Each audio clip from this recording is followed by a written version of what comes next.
आज हम बात करने वाले हैं न्यूक्लियर स्पिन और एंगुलर मोमेंटम की। Nucleus is made up of proton and neutron. Nucleus proton और न्यूट्रॉन से मिलकर बना होता है, कलेक्टिवली नोन एज न्यूक्लियस, जिसको हम न्यूक्लियॉन्स कहते हैं। Just like electron, proton and neutron have spin and orbital angular momentum. जैसे कि इलेक्ट्रॉन के अंदर प्रोटॉन, न्यूट्रॉन और होते हैं और उसके अंदर स्पिन एंगुलर मोमेंटम और ऑर्बिटल एंगुलर मोमेंटम होते हैं। The resultant angular momentum I vector of nucleus is the vector sum of resultant orbital angular momentum और spin angular momentum of nucleons. तो जो टोटल एंगुलर मोमेंटम होता है वो होता है sum of orbital angular momentum, sum of spin angular momentum. तो इसी को कहते हैं टोटल एंगुलर मोमेंटम, जिसको I vector is equal to L vector plus S vector. I vector क्या है? टोटल एंगुलर मोमेंटम को रिप्रेजेंट कर रहा है। L vector orbital angular momentum को रिप्रेजेंट कर रहा है। एस वेक्टर रिप्रेजेंट कर रहा है स्पिन एंगुलर मोमेंटम को। तो जब इसको सम कर देंगे तो हमारा टोटल एंगुलर मोमेंटम निकल के आ जाएगा। The resultant spin angular momentum of nucleus is the vector sum of the spin off individual nucleus. जब रिजल्टेंट निकालेंगे spin angular momentum of nucleus का तो होता है वेक्टर सम ऑफ स्पिन। तो इसलिए S vector is equal to summation S I. S I क्या है? S1 S2 S3 dot dot Sn। The resultant orbital angular momentum is L vector equal to summation L I. L I क्या है?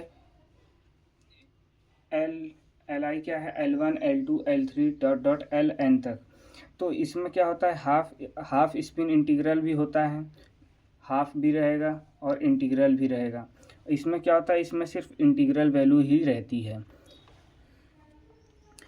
Total angular momentum जब निकालेंगे आई बराबर summation L I plus summation S I. This is total angular momentum of nucleus is called nuclear spin. यही क्या होता है? ये क्या है? टोटल एंगुलर मोमेंटम है। जब इसको सम कर देंगे तो हमारा क्या निकल के आ जाएगा? Total angular momentum of nucleus is called nuclear spin.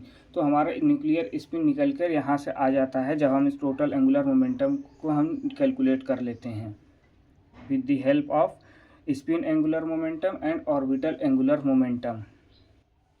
कभी कभी एग्जाम में मैग्नीट्यूड भी पूछ लेता है 1-2 नंबर में, तो इसमें मैग्नीट्यूड को भी डिफाइन कर देते हैं। The magnitude of total orbital and spin angular momentum is given by. Magnitude को कैसे निकालते हैं? टोटल ऑर्बिटल और स्पिन एंगुलर मोमेंटम के थ्रू निकालते हैं। आई मॉड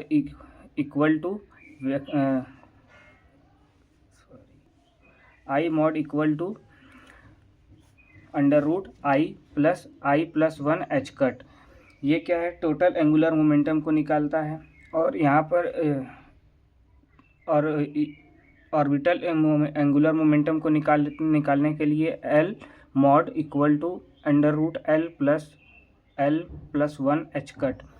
ये यहाँ से इस तरीके से निकलता है टोटल ऑर्बिटल एंगुलर मोमेंटम। और स्पिन एंगुलर मोमेंटम निकालने के लिए S mod equal to under root S plus 1 H cut. That is SI equal to half, then S can have integral और half integral values and LI integral और zero. अभी जैसा मैंने पिछले section में बताया था, SI क्या होता है? हाफ इंटीग्रल होता है और इंटीग्रल वैल्यू देता है। लेकिन LI क्या होता है? इंटीग्रल वैल्यू देगा या तो जीरो देगा। Thus total angular momentum I vector of nucleus can be integral, half and integral और zero depending upon number of nucleons. जो टोटल एंगुलर मोमेंटम होता है वो हाफ इंटीग्रल होता है या तो इंटीग्रल होता है, जीरो होता है, वो निर्भर करता है हमारे न्यूक्लियस के ऊपर। तो आज के लेक्चर में यही पढ़ते हैं, फिर नेक्स्ट लेक्चर में अब आगे कंटिन्यू करेंगे। न्यूक्लियर पैरिटी और भी चीज़ें हैं धीरे धीरे उसको देखेंगे न्यूक्लियर बॉन्डिंग है।